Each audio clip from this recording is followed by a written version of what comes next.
তোমাদের জাতির পিতা হযরত ইব্রাহিম আলাইহিস সালাম।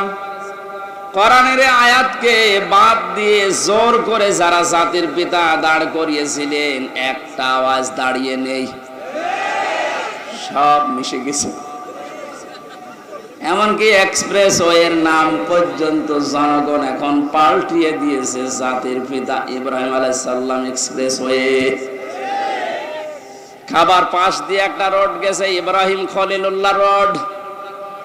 বাংলাদেশের বহু ব্রিজের নাম, বহু সেতুর নাম, বহু রোডের নাম এখন আমাদের যিনি আসল জাতির পিতা তার নামে নামকরণ অলরেডি হয়ে গেছে। এজন্য কোরআনের উপরে মাস্তানি করে কিছু চাপিয়ে দিতে যাবে না, ওটা টিকবে না। কথা তো বলেন না কেন? কোরআনে সূরা হজের ভেতরে আল্লাহ মূর্তির বিরুদ্ধে কথা বলেছিলেন যে মিথ্যা কথা থেকে বেঁচে থাকবা আর মূর্তি পূজা থেকে বেঁচে থাকবা।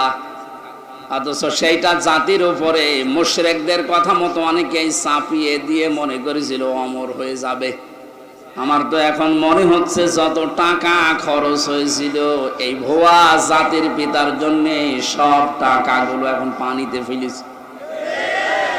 এগুলো যদি মানুষের জন্য খরচ করতেন, এই মানুষগুলোই এই লোকটার জন্য হয়তো দোয়া করলে আল্লাহ কবুল করলেও করতো, কিন্তু যা করলেন দোয়া করার মতো রাস্তা আর তো রাখলেন না, সব নষ্ট করে দিলেন। আমাদের যে নাম মুসলিম, আজ অনেকেই স্লোগান দিচ্ছে তুমি কে আমি কে, বাঙালি বাঙালি, এটা বলা জায়েজ নেই। আমাদের পরিচয় বাঙালি না, আমাদের পরিচয় মুসলিম। কথা বলেন না কেন? আর দেশ হিসাবে যেহেতু বাস করি এই দেশে, এই জন্য আমরা বাংলাদেশি।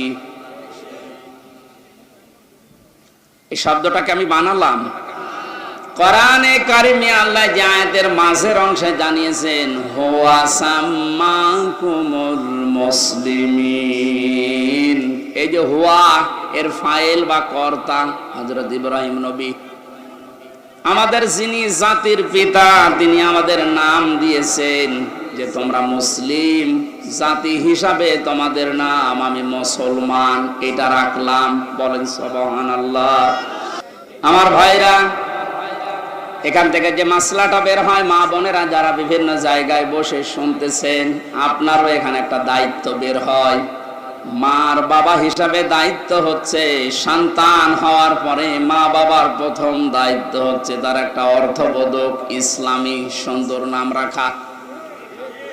যেহেতু আমাদের পিতা হযরত ইব্রাহিম নবী তিনি জাতির পিতা হিসাবে জাতির নাম রেখে দিলেন মুসলিম বা মুসলমান, আমরাও যারা সন্তানের মা বাবা হব আমাদের প্রথম দায়িত্বই হবে একটা অর্থবোধক নাম রাখা। এটা আমাদের জাতির পিতা ইব্রাহিম নবী আলাইহিস সালাম থেকে আমরা পেয়েছি।